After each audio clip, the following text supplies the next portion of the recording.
posachedwa apa tikupatsirani mmene zilili mu mzinda wa Lilongwe pamene chipani cha MCP mosogozedwa ndi mlembi wa chipani cha Richard Chimwendo Banda akuchititsa lero lino press briefing pa nkhani zimene zikuchitika mdziko muno makamaka pa ziwawa pamene zikusatira kuyankhula kwa MP wa chipani chimenechi cha DPP Victor Musowa.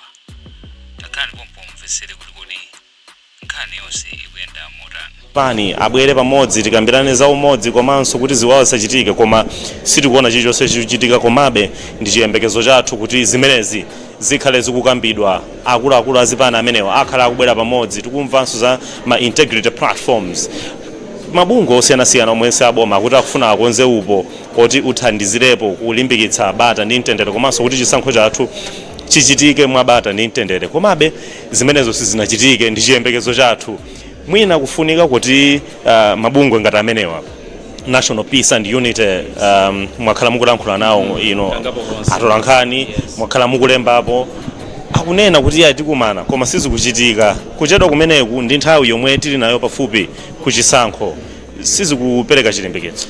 Kuchedwa kumeneku sikukupereka di chilimbikitso kwa Malawi makamaka amene akutsata bwino ndale za Malawi, chifukwa anthu ena ndi chidwi yochita nawo ndale koma akumachita mantha, zionetsero, kulephereka, mwina akafuna kupita kumisonkhano kuopsezedwa, so kuchingiridwa njira. Amafunika kunena kuti akuluakulu amenewa achite machawi, akumane ndi maguloso okhudzidwa pa nkhani za ndale, cholinga chotena kuti mwina akambirane kuti ziwawa zomwe zikuoneka pa ndale zithe kapena zisakhalepo. Sitinaone podi kwenikweni akuluakulu atanena kuti takumana, angonena kuti tikumana nawo. Endi zayankhulidwa kangapo konse kwa miyezi ingapo tsopano. Payamba manena kuti akumana ndi azipani, kenako akumana ndi achinyamata, koma sitinamvepo kuti akumana akambirana ndipo asayinirana mwina zina zake, koma sitikuona kuti mwina kapena mwina akukonza kuti mwina January kapena, koma tione poti nthawi ikanalipo. Chifukwa tikangoona September ndipo mpano ndineneponso pano ndaonapo ajini sendeza afikaso malo awo, afikaso ndipo mwina ndamodzi mwa amene akhale nawo malo awo, amene wapaja ndi nduna soyona zakusasiyana pakati pa mayinda abambo pa ntchito, ndiye mwina akhale nawo malo awo. Tikuona akuluakulu osiyanasiyana akufika ndithu atavala makaka amenewa, mipandonso ikuonjezeredwa, ndiye kuti manena kuti apakhale mipando isanu pano mwina wachisanu chimodzi akuonjezera. Ndithu akuluakulu waso akubwera kuti mwina afotokoze zimene akonza kwa mtundu wa Malawi. Alex, zikumwambira imoni kuti unabwera pano. Zikumwambira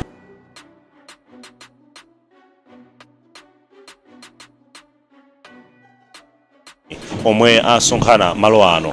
Mundilole kuti mu mphindi zochepazi ndikhale ndikupereka kwa yemwe atatsogolere mwambo umenewo Jesse Kabwira.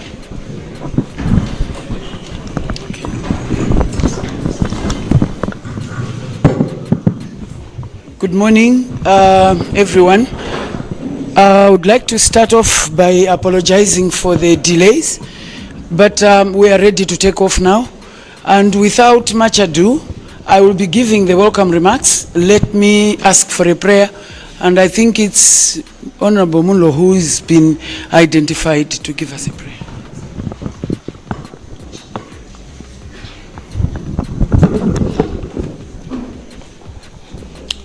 Tseke maso tipemphere. Oyera ndi olemekezeka ndinu Atate Mulungu wachifundo amene muli kumwamba. Zikomo kwambiri chifukwa cha mawa wabwino. Zikomo kwambiri chifukwa cha meeting imene ili pakati pathu.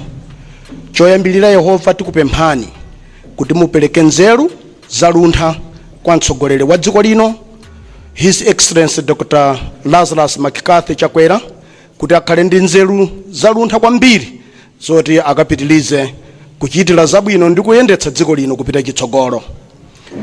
Pale mtsiku la lero mawa pano tikuwapereka azakazi anu amene ali kutsogolo kuno. Wolemekezeka a Secretary General athu Honorable Richard Chimwendo Banda amene ali pano, a PS ndi akulu onse achipani amene ali patsogolo, amene ali ndi nkhani yayikulu imene ali kufuna kufotokozera mtundu wa dziko lino. Chimene tikuima pano Yehova akupempha kwa inu ndiye kutsanulira nzeru mkati mwawo kuti zimene akakambirane pano, zimene tikakambirane pano ndi zimene akauze mtundu wa dziko lino lero zikakhale zomanga dziko lino ndi zopititsa Malawi patsogolo.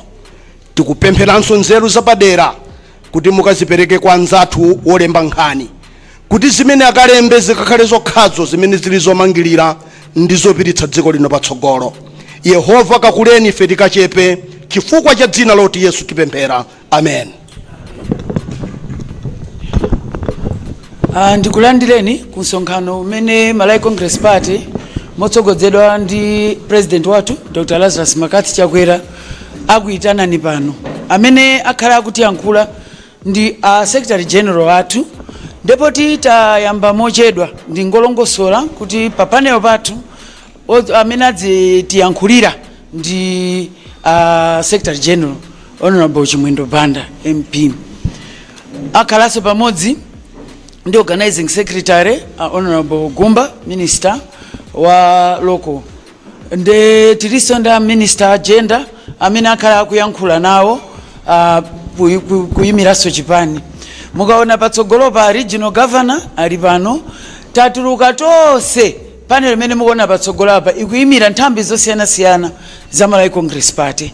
Chifukwa choti nkhani ndiyofunika kwambiri, ine tisakuthereni nthawi. Ningokuyamikani kuti mwatiyembekeza ngakhale nthawi inakhala ngati yativutirapo, koma chifukwa cha chikondi chanu choti muthe kutenga nkhani kwa Malawi ndiye kuyamikeni a media. Thank you kwambiri, patience yanu yaonetsa commitment yanu pa ntchito imene mmagwira. Nde Honorable Secretary General, ndinene kuti over to you, tiyeni tiyambepo. The National Organizing Secretary of Malawi Congress, Honorable Deus Kumbabanda, who is also Minister of Lands. The National Director of Women, Honorable Jeannie Mona Wauza Sendeza, who is also Minister of Gender. The Second Deputy Secretary General of Malawi Congress Party, Honorable Chizi Mkandawire, who is also Minister of Youth. The Regional Chair, Central Region, Honorable Patrick Zebron Chirondora. The Regional Chair, Mai Wende Nalumo. The Publicity Secretary, Malawi Congress Party, Dr. Jesse Kabwira. All NEC members present here, regional members present here. Let me, in a special way, recognize the media. Thank you for coming at the invitation at short notice. We've seen you coming in large numbers. Ladies and gentlemen, welcome to Malawi Congress Party headquarters, a historical building built by the former head of state, Dr. Hastings Comes Banda. We are always grateful to his leadership that gave us an opportunity to have a very spacious office like this one. To begin with, as Malawi Congress Party, first of all, we would like to thank His Excellency Dr. Lazarus Makathi Chakwera for taking time to address the nation during the lean season, where we know that most of Malawians have been affected by hunger and its several challenges. In his address, the President of the nation highlighted quite a number of solutions that his government is giving to the nation. We're grateful for the support that His Excellency Dr. Lazarus Makathi Chakwera is giving to the nation. Secondly, as a party, we'd like to sympathize with those that have been affected by Cyclone Chido. By yesterday, Dodma did announce that we have lost 2 lives. We condole those families. And secondly, we also know that property has been lost across the nation, but we are grateful for His Excellency Dr. Chakwera's government, because so far we know that government machinery is on the ground to make sure that we support our colleagues that have been affected by Cyclone Chido. Having said that, this press conference has been called for a number of reasons, but the first one is mainly to condemn violence which has been perpetrated by the Democratic Progressive Party. We have noted with great sadness an increase in the number of DPP officials who are publicly and expressing words of inciting violence towards Malawi Congress Party members. Recently, it is the DPP's NEC member of Parliament, a member of Parliament, Honorable Victor Musowa, a member of Mulanje Bale, who took to the podium in Indirande and incited the following. First, he said beat or chase MCP supporters in Ndirande. Second, he said prevent MCP supporters and officials from holding any political events or activities in that particular area. This is coming just 2 months after our member was killed in Ndirande. This is also coming after the Minister of Information, Honorable Moses Kunkuyu, was chased by DPP supporters in Ndirande. And yet alone, this is also coming after a very few months when another member of DPP, a member of Parliament, Honorable Chikwanje, who publicly incited that members of Malawi Congress Party should be banned if they are found putting on MCP regalia. We wish to remind the nation that MCP official was killed and nothing happened up to this date. We have waited for the police to trace those who killed our member in Ndirande, who was our chairman in the youth department, and up to now, nothing has happened. And we therefore feel that the Malawi Police Services should do everything possible to trace these people that killed our member in Ndirande. Malawians have always known that DPP does not represent anything democratic, let alone progressive. It is a party that believes and engages in criminal and undemocratic means to get political power. However, what we are witnessing is the lowest of the low, even in the low standards of DPP. DPP is so corrupted by political violence and the tribe and regional politics that its own senior members are openly advocating these heinous actions in the public. We have always known that the DPP is led by individuals who are so desperate for power. They do not have the patience to play their politics within the law. We know that their desperation is growing day by day as we get closer to 2025 general elections, because they realize that Malawians have no appetite to hand them the reins of power once again. We call upon all Malawians of goodwill, political, religious, tradition, and the civil society to strongly condemn and stop the DPP from continuing on its own criminal enterprise. DPP must be reminded that Malawi is a constitutional democracy. Malawians voted for multi-party democracy, and therefore all members, all Malawians have the right to join any political party they want in the country. We will also call upon law enforcement agencies to deal decisively within these illegal activities perpetrated by DPP. We believe that the Malawi Police Services and other law enforcing agencies have everything else that they can do to stop people of this nature. Let me also take advantage of this to remind DPP that Malawi Congress Party, as a party, we have our own means of protecting our members. And as Secretary General of the party, I have instructed my members to make sure that they guard our fellow supporters. I have instructed the Director of Youth to make sure that no member of Malawi Congress Party is intimidated at any rally. And I've also told Malawi Congress Party members to hold any political rally anywhere else, including at Goliath, Mulanje, or Ndirande. And the DPP should know that Malawi Congress Party is not intimidated by its voice. I would like to call the general public, and I would like to call the civil society and the church not to selectively condemn violence. This is the third time or fourth time that DPP has said this in public, and no one condemns them openly. I must commend one civil society organization which has called for the police to take action. And I must indeed commend them, because most of them choose to be selective, including the media, in the way as far as they report about violence being reported or being done and perpetrated by DPP. A few days ago, just aside this issue of violence, we were very surprised and shocked with the shameful acts of DPP members of parliament who went to Kanengo, and when they went to Kanengo, they went to NRB offices, well-known warehouses, which have been visited by donors, journalists, Malawians of goodwill, to see how NRB is working. They went there and portrayed as if NRB is doing sinister motives. It is the tendency of DPP to blame public institutions and accuse them of rigging elections, when in a nutshell, they want to hide the evil deeds they are doing in the background. In 2014, DPP went out there and condemned the PP's government that they're the ones stealing or rigging elections. But at the end of the day, it was DPP who had sinister motives. DPP should be ashamed that they went there and only found members, only found NRB officials working. Their gates were opened. That's why they had easy access to the services of NRB. In Parliament, they were quizzed and asked whether they had any evidence of rigging, any linkages with Malay Congress Party.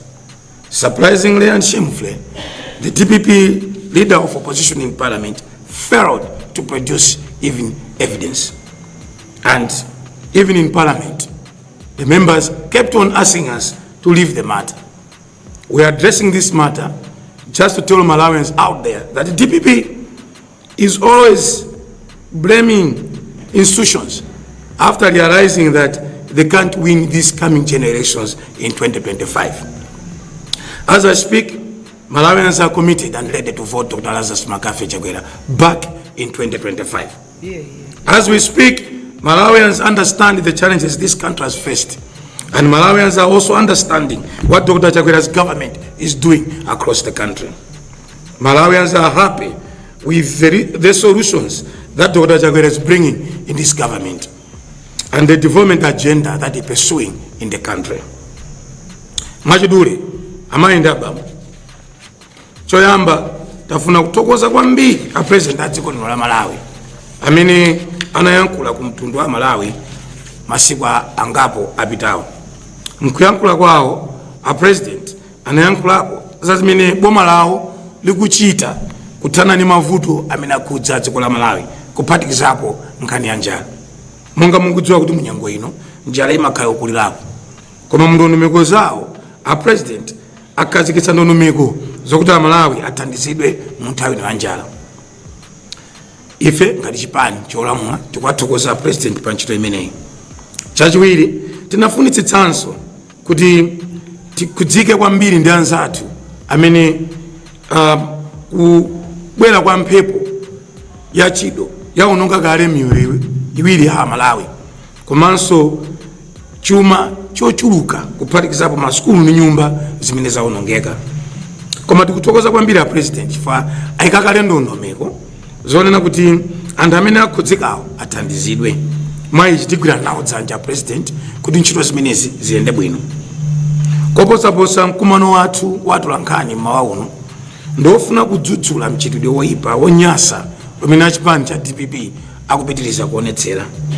Posakhalitsa membala wawo wamkulu wa chipani chawo amenenso ali phungu wa nyumba ya malamulo a Victor Musowa anayankhula kundilandi kunena kuti mamembala onse achipani cha Malawi Congress Party asapangitse msonkhano kundilandi, komanso anamema anthu akundilandi nkuwauza kuti akaona anthu achipani cha Malawi Congress Party awathamangitse ndi kuamenya.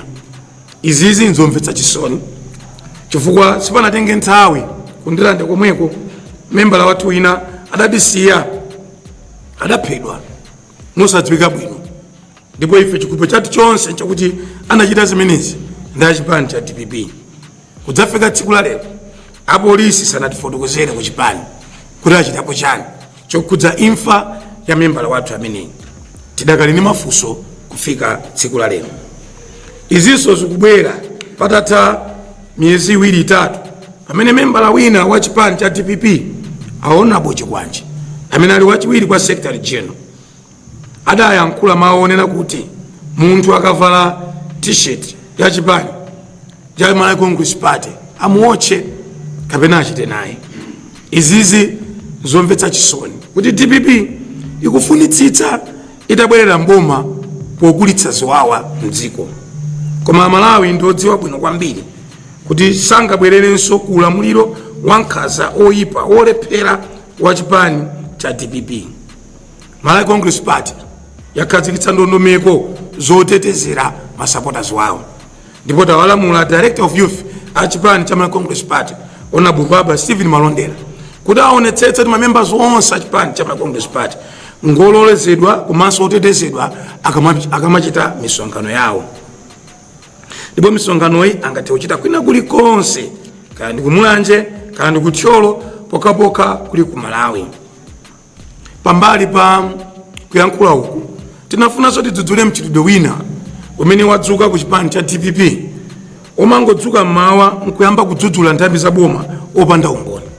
Kudzudzula kwawo akumanena kuti nthambi za bomazi zikufuna kubera masankho. Posakhalitsa apa anapita ku Kanengo kumene anakapeza ogwira ntchito ku ofesi ya NRB ali mkatikati mogwira ntchito zawo za tsiku ndi tsiku. Kumalo kumene atolangani mabungwe akazembe akhala kupitako nthawi ndi nthawi. Komanso kumaloku kunali kotsekula kuona kuti wina aliyense amene angathe kufuna kupita kumaloko angathe kupitako. Chifukwa chake iwowo anakwanitsa kulowa kumaloko. Nkuyankhula kwawo amanena kuti zochitika kumaloko kumeneko zofuna kuti achipani cha Malawi Congress Party komanso a NRB abere masankho. Zofetsa chisoni komanso zopangitsa manyazi kuti ngakhale analibe umboni anabweretsa nkhani m'parliament. Anabweretsa nkhani m'parliament, tinawafunsa kuti apereke umboni. Ndipo mtsogoleri wawo otsutsa boma mnyumbamo Bambo Chapunda alephera kubweretsa umboni wina uliwonse, ndipo anachita manyazi kufikira kumanena kuti nkhani tingoyisiya. Izi zisizodabwitsa fa chaka cha 2014 DPP inkalozera ndi kumadzudzula boma la PP kuti iwo a PP ndi amene afuna kubera masankho. Mkatikati komanso mobisira ndiwo anali kalikiliki kukonzekera kubera masankho. Kwa ife ndife okonzeka kuteteza kuti wina aliyense asabere masankho mchaka chimenechi. Ndipo njira zawo zonse zokotakota zimene anazikonza kuti mwina angatobera masankho pomanamizira nkumadzudzula anthu ena iwo akupanga zina kumbaliko zisatheke. Tindi chikhulupiriro kwambiri kuti nthambi za boma zikugwira ntchito yawo mosakondera chipani china chilichonse.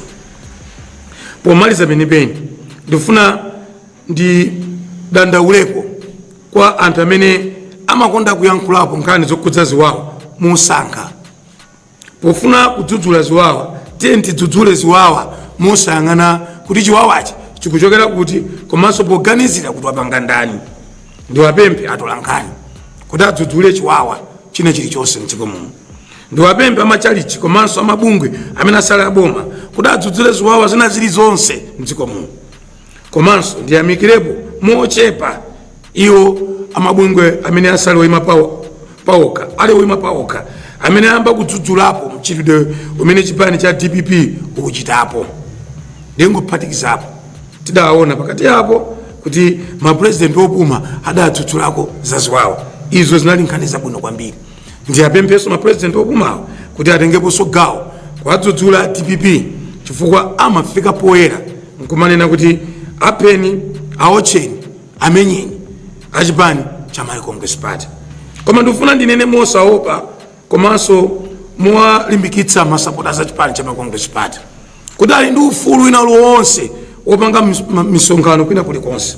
Ndipo chipani chayika ndondomeko zotetezera masupporters athu kwina kulikonse.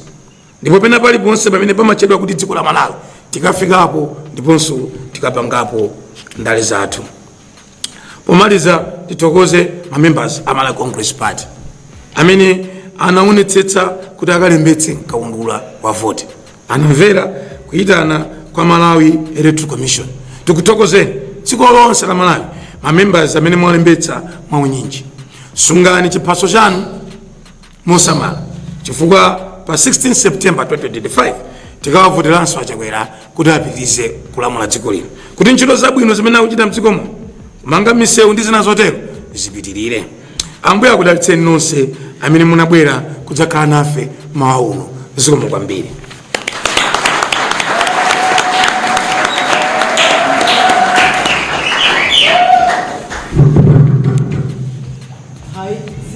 Tiyamike Secretary General tayankhula mchichewa chathu mchizungu zamveka ndisaudziwa kuti mwina pangakhale zoonjezera tikhoza pita kuma Zilipo. Hai ndeti mva kwa regional chair.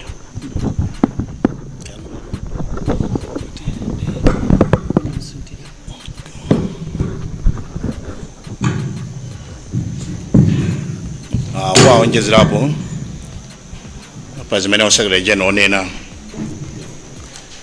ndifuna sonene chinthu ichi kuti zimene wayankhula atsogoleri wa DPP ndizachibwana zimene ngati wenafe tikhoza kunena kuti izimaononga chipani olikuwatsutsa koma olukwanitsa kumwapseza wanthu kumwapseza songakhale chipani chimene chikulamula kuti otatote ngati bomalo wanthu adzakhala bwanji mdziko muno. Nene chinthu ichi kuti wenafe dayeserako zimenezi ngati Malawi Congress Party yakhala zaka 26 ili kotsutsa boma nkhani zake zimakhala zimene achita Victor Musowa zindonzo zake chifukwa ife njira ngati zimenezi tidayesa koso ma 1992 93 tili ma youth league ya chipani yomwe cha Malawi Congress Party omwe tidawopseza koso anthu motumidwa tsono ndo atsogoleri wena odamwalira omodzi olipo kuti kazopseza na wanthu amalipe wake ndi zaka 26 zimene dakhala ife tili kotsutsa boma ndi ndutha kuona kuti DPP singapirire zaka 26 ili kotsutsa boma tikafika September chaka chamawa DPP ikhala kuti yathira pomwepo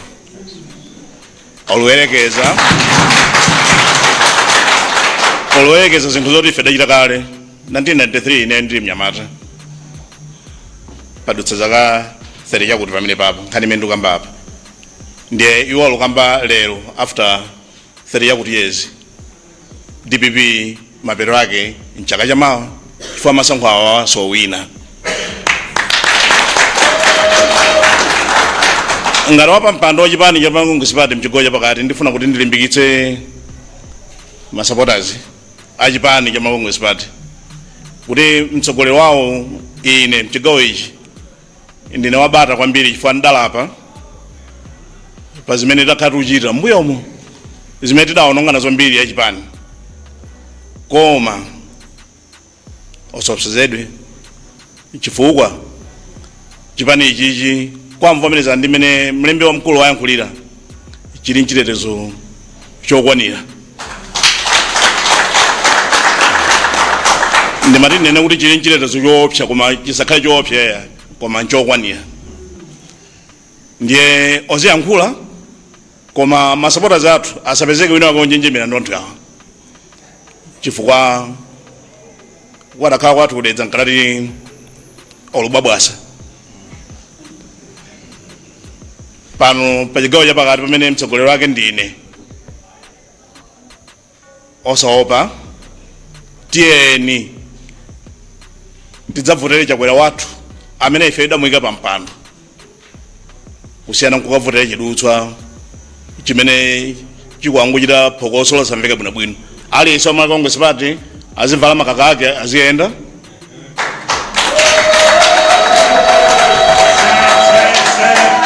ndipo nkachita kwacha ineyo panopa chifukwa auletsa kwacha Musowa sangaletse kwacha wa Malawi Congress Party imene ndi liberation movement Malawi Congress Party ndiye sangaletse kwacha tere nkachita kwacha pano kulikonse kumene anthu otimvera oyankhe kwacha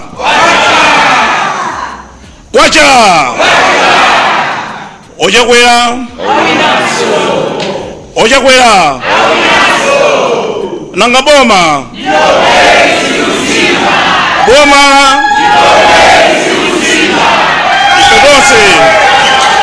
fedonse malu achakwera wali kudipi